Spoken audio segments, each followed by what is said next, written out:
O preconceito racial é tão antigo quanto inexplicável no Brasil, onde a parcela da população que se autodeclara negra ou parda aumenta a cada censo demográfico. Na entrevista a seguir, você entende os diferentes crimes relacionados ao preconceito racial. Embora a lei faça uma distinção entre os crimes de preconceito e os de discriminação racial, é muito comum as pessoas confundirem essas duas situações. É para falar sobre as diferenças e as punições aplicadas em cada caso que eu converso com o advogado André Missior.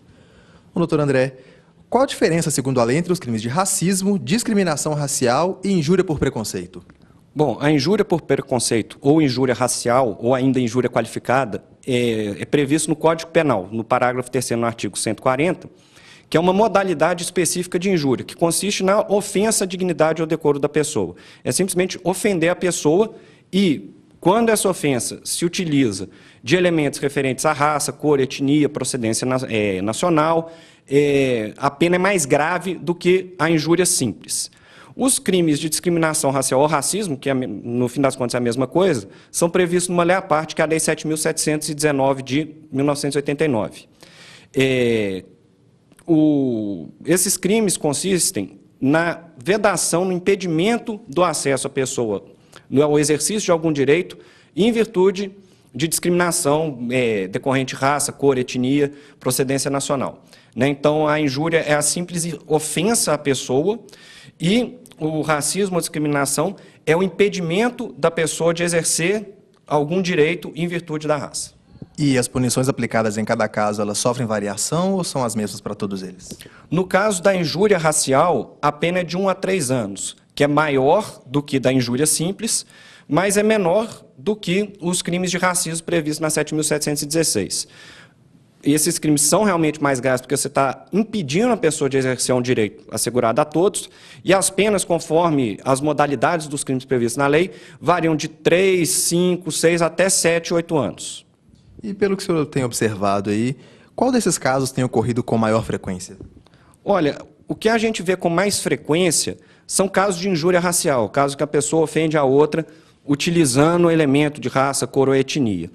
Os crimes de racismo são difíceis da gente ver na prática, acontecendo processos por conta desses crimes, porque, em geral, são crimes de uma prova mais difícil. Por exemplo, uma das modalidades de racismo é negar emprego à pessoa em virtude da raça dela. Uma prova de uma conduta dessa é muito difícil de ser feita. O sujeito, candidato negro a um cargo numa empresa, não foi contratado em virtude da raça dele, mas, às vezes, fica difícil de provar que essa foi verdadeiramente a intenção do dono da empresa ao deixar de contratar. Muito obrigado pela sua ajuda. Voltamos ao estúdio. Desembargador Jober, a pessoa que é submetida a qualquer um desses crimes que foi citado na matéria, como ela deve proceder para reunir provas? Veja bem, é mais fácil essa vítima se valer de uma ocorrência policial.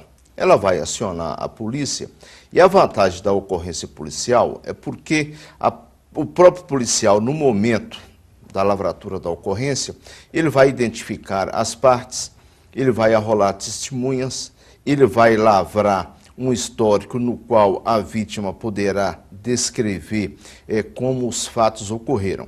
Além disso, a ocorrência ela é automaticamente encaminhada à autoridade policial, numa delegacia de polícia. Essa autoridade policial tomará providências no sentido